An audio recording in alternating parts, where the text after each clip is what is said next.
大家好，欢迎收听掌灯静读。春芽，你谁呀？我跟面前的人大眼瞪小眼了许久，他才叹了一口气，颓废地问我：你怎么在这？被我爹卖来当军妓？你不没爹吗？确实，我爹不是我亲爹。我8岁那年，我娘带着我改嫁给了他。你真不记得我了？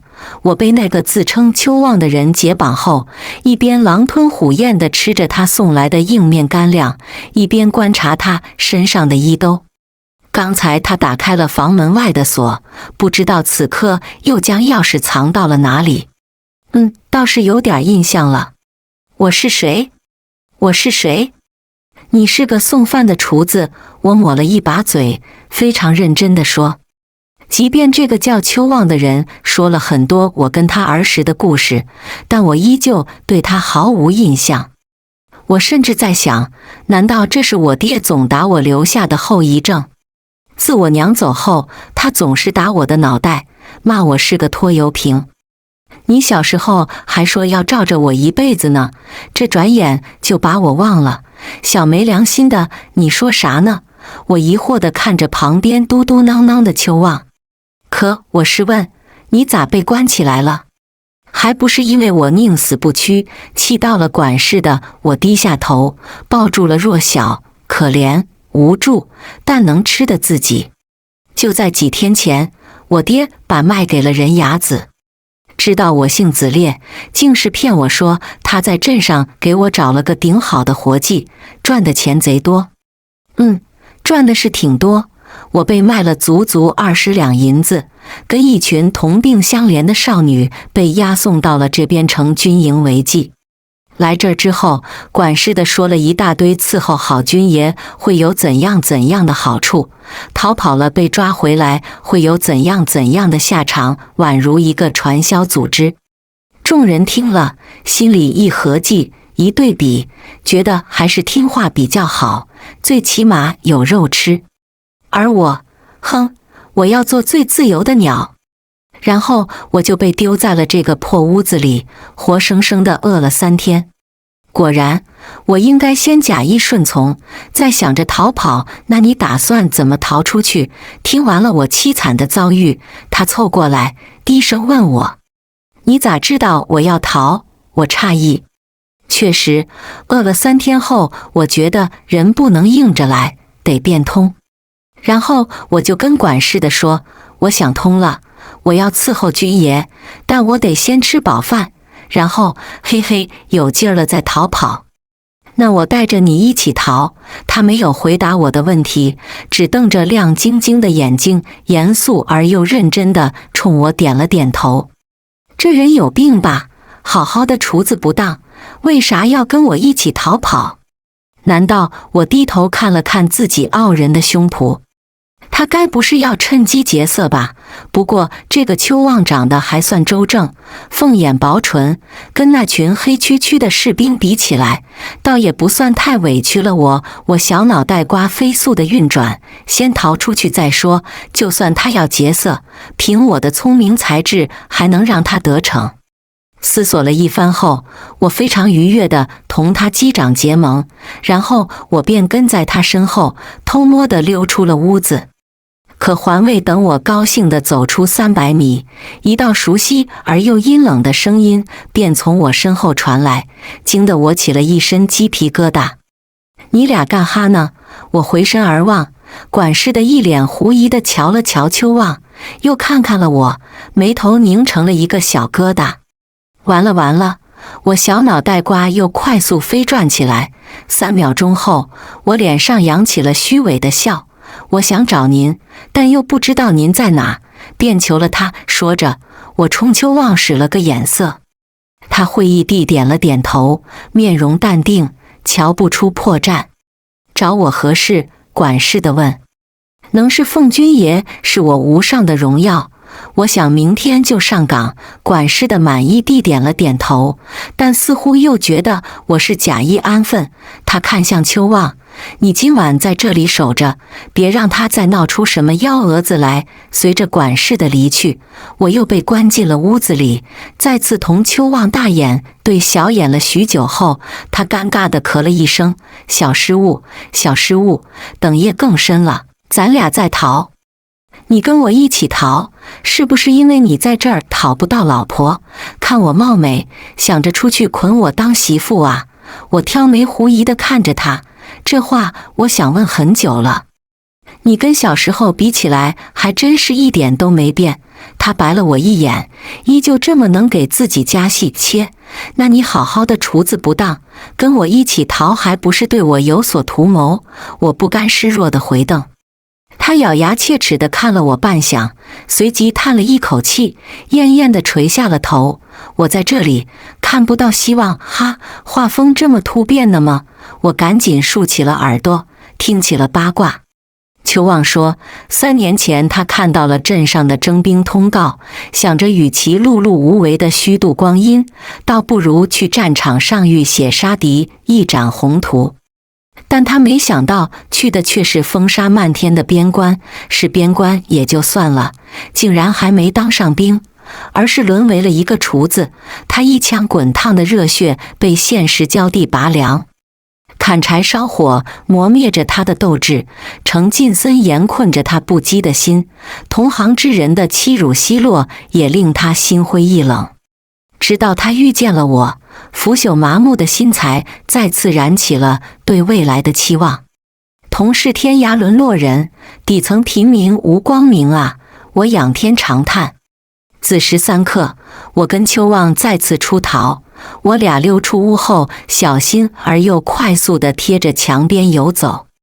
这次很顺利，路上一个人都没碰到。到了，邱旺停下脚步，压低的声音里难掩激动。翻过这里，我们就自由了。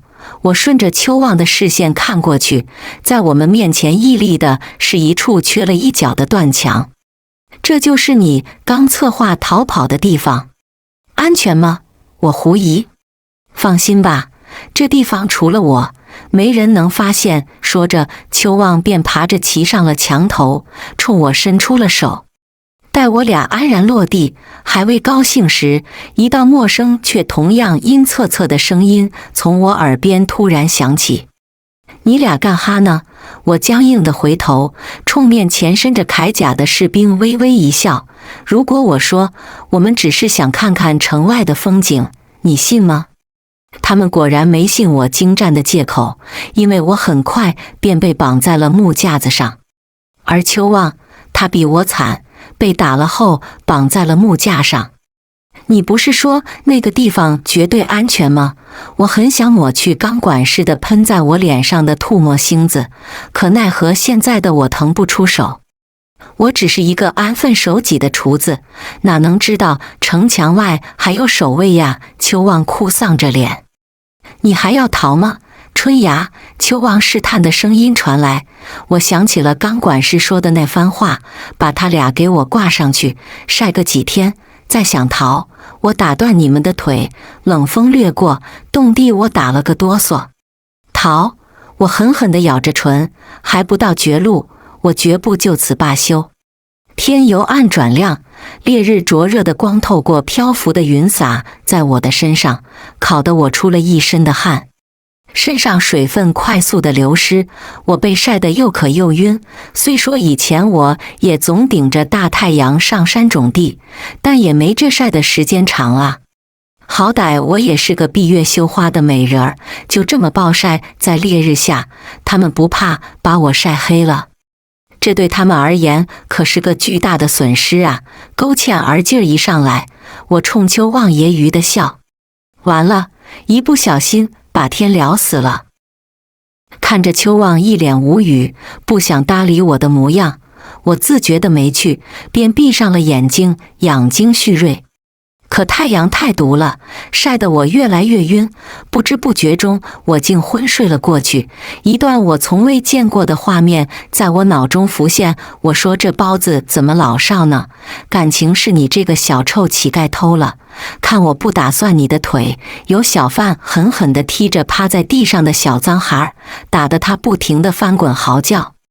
一旁买米的小女孩见到这一幕很是揪心，叔叔您就放了他吧，我替他还包子钱。小女孩将手里攥着的一大半钱给了小贩，随后她思索了一下，又从怀中摸出一个油纸包，将一直舍不得吃的桂花糕连同剩余的钱全部塞到了小男孩的破衣兜里。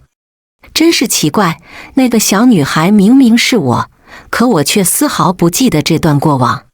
春芽，春芽，思绪被拉回，对面挂着的邱望正脸色焦急地看着我。咋了？我疑惑。春芽，你脸真的被晒黑了。我磨着牙，刚要开队，却看见周围渐渐多起来的士兵，骂人国粹最终转变成了无害的疑问句。你有没有觉得咱周围的士兵变多了？可能天快黑了，他们怕我们逃。邱望思索了一番，严肃地答复。完了，这回逃跑更难了。就在我绞尽脑汁也想不出怎样突出重围时，上天却是悄悄给了我一个绝好的机会。虚时3刻，将军书房内灯火通明，气氛却是无比的压抑沉闷。什么？镇国大将军要拥兵谋反？此刻已经打到皇城不远处的郊外了。将军将书信狠狠地拍在桌案上，惊得跪在地上送信的士兵抖了又抖。虽说咱们的皇帝荒淫无度，贪图享乐吧，那这老贼也不能造反呐，名不正言不顺的，就算胜了也没人信服啊。站在将军身侧的邹福一脸黑线，现在是说这个的时候吗？书信上皇帝要调兵啊，将军。调兵？将军，皇帝兵。邹福小声地提醒着。啊，对。邹福命人将号角吹响。招城内一大半的士兵整装待发，今夜便打那个老贼一个措手不及。邱望，你有没有听见什么声音？我没聋，这是士兵集合的信号。邱望白了我一眼。那你有没有觉得咱周围的守卫变少了？我没瞎，那不是变少了，是一个都没了。邱望又白了我一眼，抬头看了看黑下来的天，战事要起了，真是老天给的这碗逃跑饭吃啊！说着，他便从木架上跳了下来。跳了下来？我去，你怎么下来的？我瞪大了眼睛，一脸不可思议地看着邱望。他冲我晃了晃手中的小刀，得意一笑。天天削萝卜皮，这个厨子身份还是很用的嘛。你确定这回外面真的没有守卫了？别墨迹了，赶紧的，熟悉场景，相似的流程，一样的人冲我伸出的手，一旦选择，便没有退路。我咬了咬牙，果断地伸出手与邱望相握。两双眸中的目光相撞，擦出了现实决然与未来期望的火光。翻墙、落地、开跑等系列动作一气呵成，我同邱望不停歇地飞奔了近半个时辰，最终停在野林深处的一所破旧木屋前。这儿应该是旧守林人住过的屋子，被褥啥的都很齐全，就是有点发霉了。我在屋内环顾了一圈，回头一看，邱望不见了。你干哈呢？我看着半截身子都扎进木柜里翻找的邱望，很是疑惑。找吃的，你不饿呀？我看着邱望打开的袋子，肚子很合时宜地狂叫了起来。破麻袋里装的是有些发霉的麦仁，邱望舀了一捧，混着院外水井中的水，一起倒入了吊锅中。在柴火的灼烧下，不多时，屋内便燃起了阵阵饭香。也不知道那群士兵会不会追到这里，我们俩明天会不会变成通告上的在逃犯。我摸着撑得滚圆的肚子，厌足地打了一个嗝后，开始惆怅起来。哎，吃饱了总是有无数的烦恼。第一个问题，号角吹响，多半打仗，他们没闲心会找咱俩。对哦，我点了点头，对邱旺的话表示赞同。第二，他们通缉我合情合理，毕竟我是军营里唯一的好厨子。至于你嘛，邱旺仔细看了我半晌儿，调侃一笑，现在城内容严上家之女众多，号兵抓你一人，犯不上。虽然他说的话有点道理，但为啥我就是觉得他在内涵我呢？吃饱喝足，安下心后，已经亥时3刻了，困意渐渐袭来。我拽起棉被，想要铺床就寝，却瞥见搭在被子上的另外一只手。那一瞬间，我脑子里有2个小人打起了架。这就一床被子，跟他一起睡？不行不行，男女授受不亲的，不跟他一起睡。不行不行，地上那么凉，他会感冒的。2个小人还没分出胜负，邱旺便麻利地将床铺好后走了出去，留我自己在纠结中凌乱。再回来时，他手里多了一张草垫子，他将草垫子铺在地上，合衣而卧，杵着干哈呢？不困呐？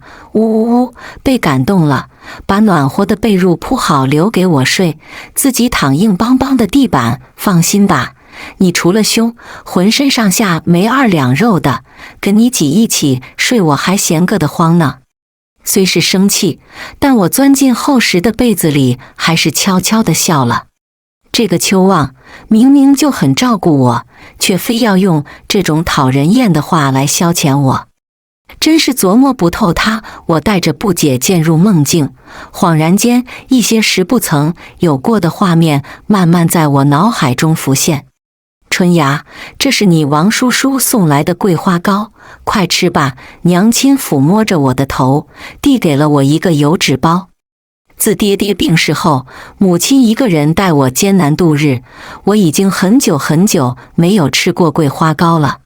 明天我们便搬到你王叔叔那里吧。香甜的桂花糕噎在了喉口，我看着娘亲眼里闪烁的泪花，默默地攥紧了拳头。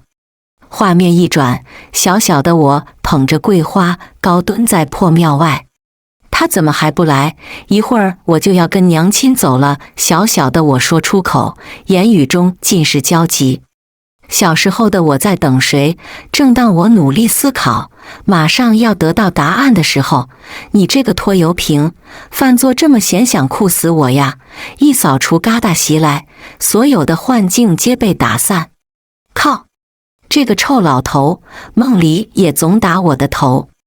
我气呼呼地醒来，打眼往窗外一看，已经日上3竿了。外屋的吊炉又燃起了饭香，推开门，院子里的邱旺正挥舞着砍刀劈着柴。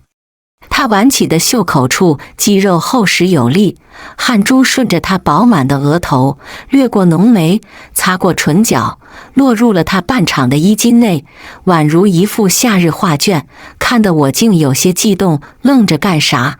还不快去吃饭，等着我喂你呢呀！啪！我小鹿乱撞地心有了些裂痕。好想吃桂花糕啊！咽下一口依旧拉嗓子的麦仁粥，我哀怨地叹了一口气。还桂花糕呢？再过2天，你连麦仁粥都喝不上。邱旺咕咚咕咚地喝完稀粥，抹了一把嘴，麦仁已经快见底了，混着野菜倒是还能凑合几顿，若是连野菜都挖没了，只能去镇上的集市了。邱旺看着院里劈好垒成小堆的木柴，声音里多了一些顾虑与担忧。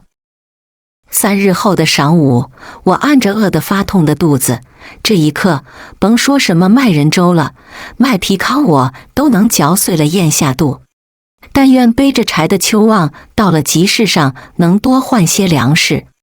人声鼎沸的集市中，邱旺拎着小半袋杂粮面，捏着手里剩下的3个铜板，停在了小摊前。这桂花糕咋卖的？2文钱1块，来几块呀，小兄弟？给我包1块。这个小馋猫前几天就吵着要吃桂花糕，回去给他个惊喜。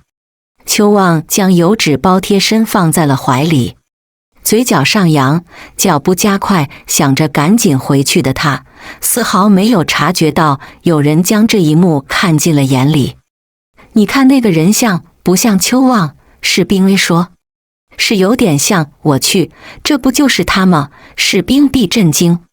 好家伙，总算找到他了！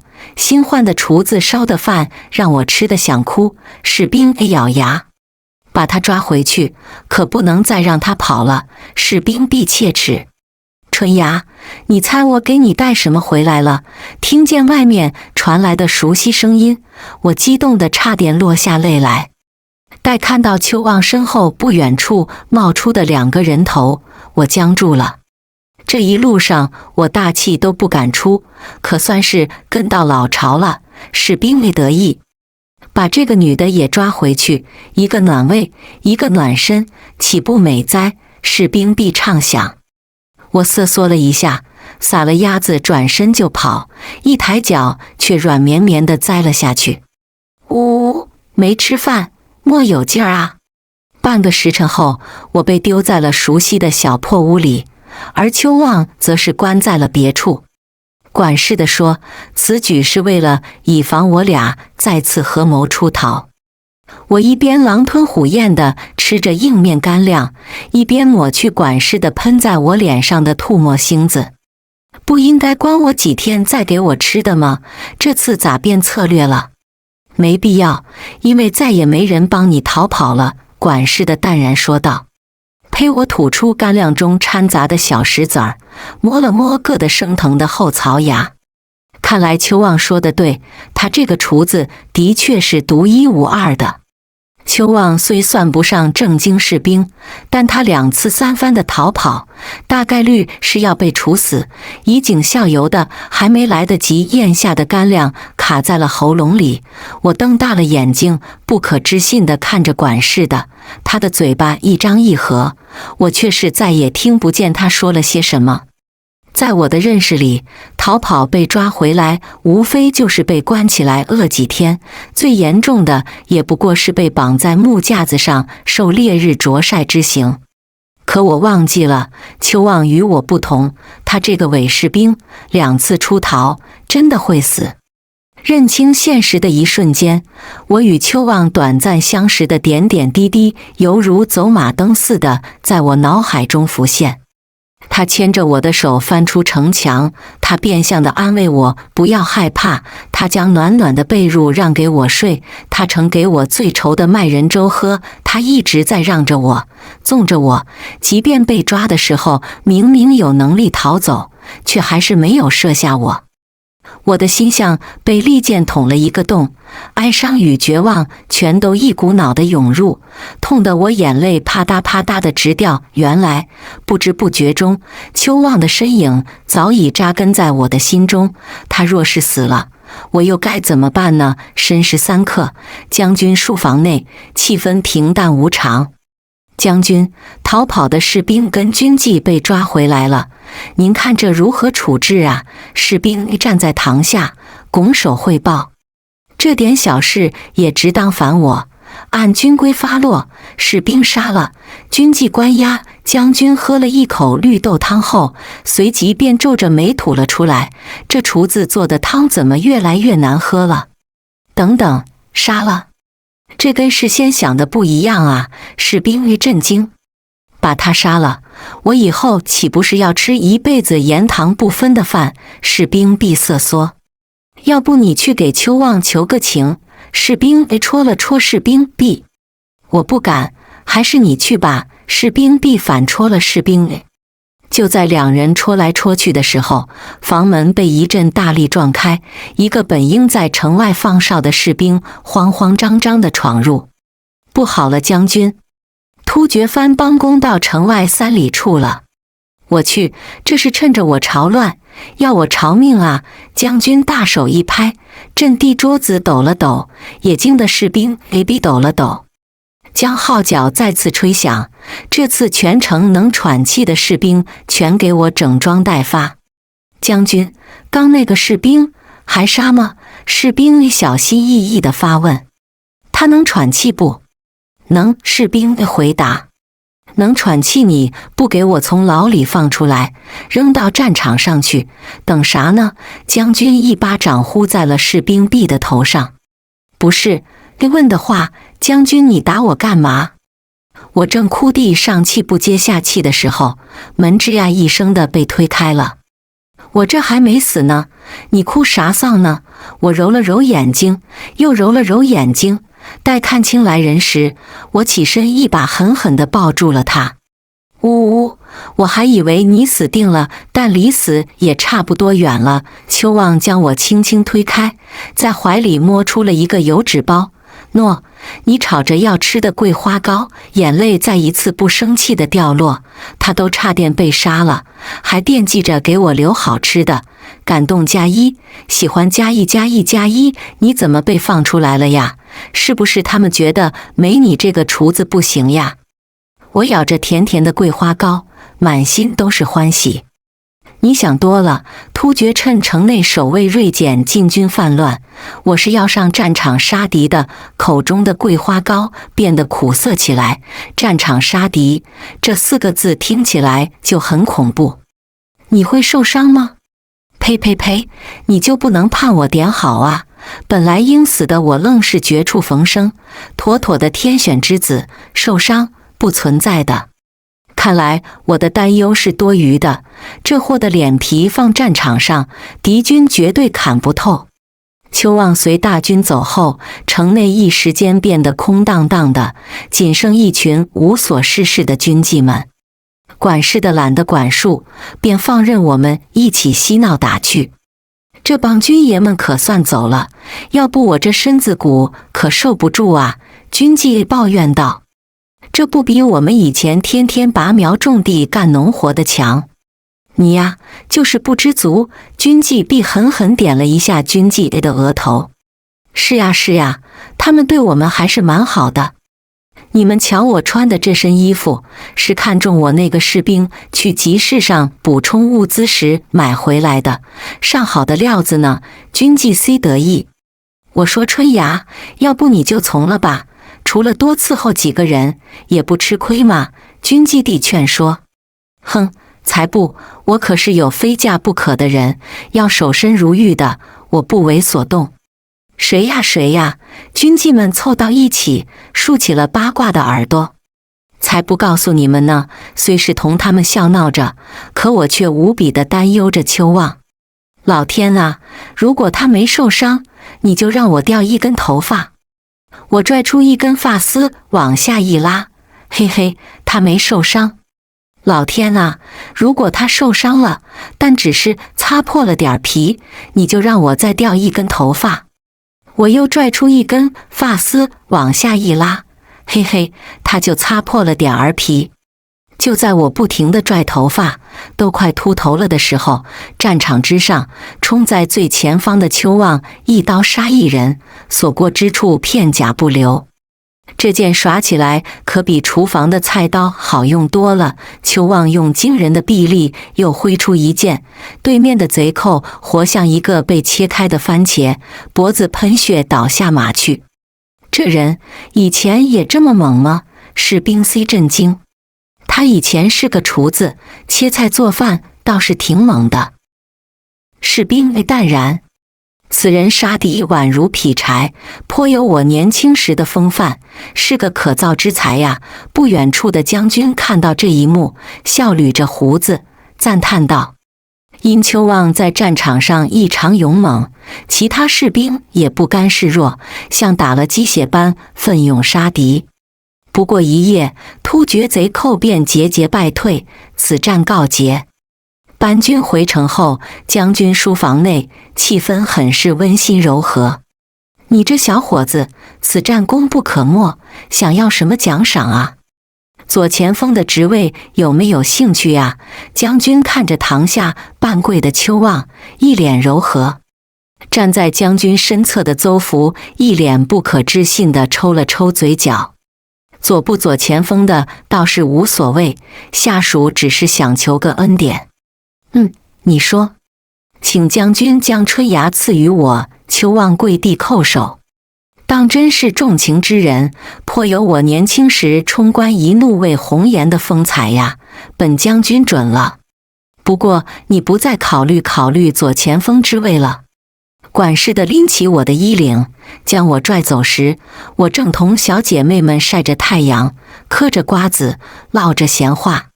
臭老头，我告诉你呀，别说是饿我3天了，你就是打死我都不带如你们所愿的。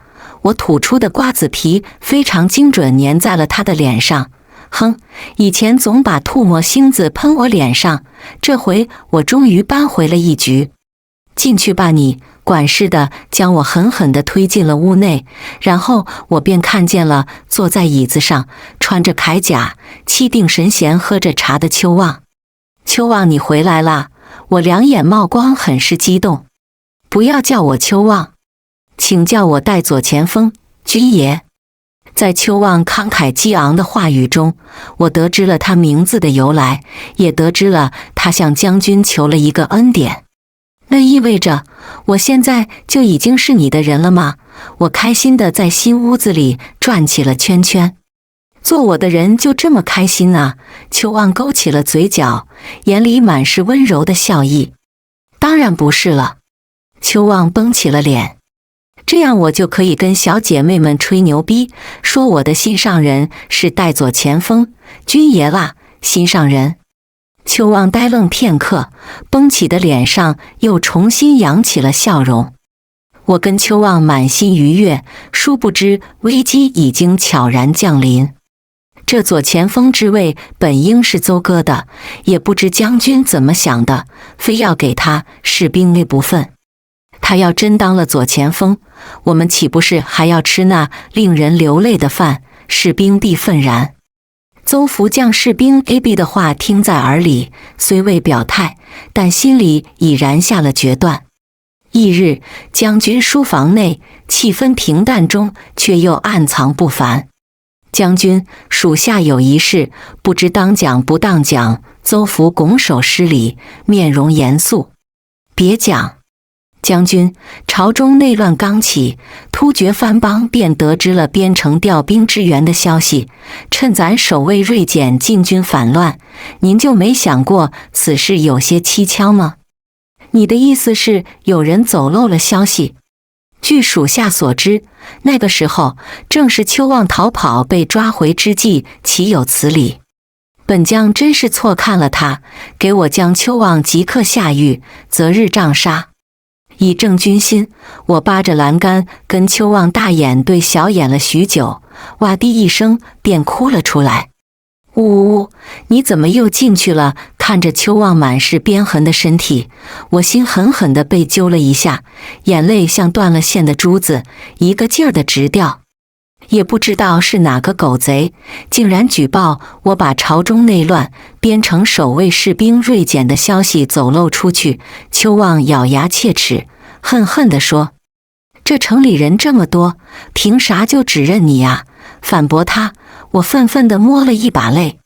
可突厥进犯的时候，正是咱俩第2次逃离，被抓回来。邱望低垂了脑袋，无奈而又颓废。那又如何？我不会让你有事的，就算是死，我也要求将军放你出来。我猛然站起身，惊得邱望瞪大了眼睛，眸中有不解的情愫悄声燃起。你不怕吗？将军一生气，你真的会死。你若是死了，我还能独活不成？我深深看了邱望一眼，决然离去。虽说我做好了谏言后可怕的后果，但这将军书房在哪呀？正当我犹豫要不要去问管事的时候，前方迎面走来了一个像模像样的士兵。我趁机拉着了他：“军爷，这将军书房在哪呀？你哪家的军纪呀？”士兵狐疑的上下打量着我：“你可别对我有非分之想啊！”我可是将军钦点的自由之身，我紧紧护住自己的胸。这人往哪看呢？士兵似是思索了一番，然后给我指了指前方的一所房屋，地方告诉你了，你可千万别进去，就在屋外等将军出来，他最讨厌女人了。你这样的若是冲进去，保不齐会被杀掉的。听着士兵非常严肃的语气，我瑟缩了一下，但还是硬着头皮向前走去。对了呀，将军有时候一天都不出来，士兵在我身后小声地喊着，我却是看不到他脸上洋溢着得逞后的贼笑。将军最听不得美人谏言了，可不能让他见到将军。邹福看了一眼前方放置物资的房屋，称心一笑。我走到屋外正中，寻了一块最合适的位置，直直地跪了下去。将军一出来就能看见我，一定会被我感动的。一刻，一个时辰，一夜，我去，这将军真就如那个士兵所说，门都不出的吗？他不上厕所呀？好想起身捶一捶又酸又痛的腿呀，可我又不敢，没准将军下一刻就突然开门了，那我岂不是白跪了？就在我老老实实的跪了半宿后，天上乌云密布，竟是下起了下雨。真是人生无常，大肠包小肠啊！为了心上人，就暂且忍耐一下吧。我就不信这雨还能下一宿。天渐渐亮了，雨依旧没停。我眼睛越来越花，头越来越沉，但腿却是不酸也不痛了。沉时一刻，将军书房内气氛压抑沉闷。这郑国老贼竟然干掉了领兵的林将军，还逼得我朝之军节节败退。将军将书信狠狠地拍在了桌案上，将上次送信的士兵惊得又抖了抖。这老贼还真以为他能一手遮天了不成？看着怒火冲天，在书房内来回踱步的将军，送信地士兵嘴角抽搐。这不是生气的时候啊，将军！皇帝是要让你为首，再带几名勇猛的士兵前去平乱啊！将邹福叫过来，再把邱望放出来。将军停下了脚步，一脸严肃。可是将军，邱望通敌叛国，士兵内踌躇。我问你，有实质性证据吗？没有。他杀敌猛不猛？猛，那你还不把我给我从牢里揪出来？等啥呢？将军一巴掌狠狠地拍在了士兵那头上。站在一旁的士兵必松了一口气，将军这回终于打对人了。近晌午的时候，邱望便已经厮杀在了战场上。刀光剑影中，他小腿肚又中了一箭，痛得他浑身发颤。此次战况与突厥不同，这是一群造反之人，输了9族之内便无一人活口，所以他们是用命在拼。邱望狠狠地盯着不远处被层层保护住的叛首镇国大将军，杀了他，局势便会逆转。可他能想到的，敌军又怎会不知？勒马持剑，邱望还未冲出一丈，便被叛军合力斩落马下。有长矛刺下，他呕出一大口鲜血，意识弥留之际，他想起了将军战前曾说的话：若是不能取叛军首级，不仅你死，那个春芽也别想活。我还不能死，最起码现在不能死。邱望眸中迸发出坚毅的光，攥紧手中的长剑，用尽全身的力气向前掷去。那剑混杂着决然的爱意，在镇国大将军的脖颈处划开了一道血口，而等我昏迷醒来时，已经过去了2日。我睁开双眼，便看见了面色苍白、一脸焦急的邱望。呜呜呜！我就知道是我不屈的精神感动了将军，我狠狠地抱住了邱望，眼泪鼻涕糊了他一身。你想多了，你跪的那个地方是物资库。你别拦我，我要打死那个满嘴跑火车的贱人。不用打了，他死在战场上了。哈！我震惊地看着邱望，又瞥了瞥他身上的盔甲，你能出来？你又打仗去了。”邱旺冲我点点头，一脸自豪地说：“朝中内乱未平，他这个天选之子又被捞出来上了战场。可以呀，邱旺，你还有多少惊喜是本姑娘不知道的？”“当然有。”邱旺得意地笑，“现在你应该叫我将军，旺爷。”在邱旺第二次慷慨激昂的话语中，我得知朝中内乱告捷，皇帝褒奖，将军被升为护国将军，留在京城，而他则被封为此边关将军。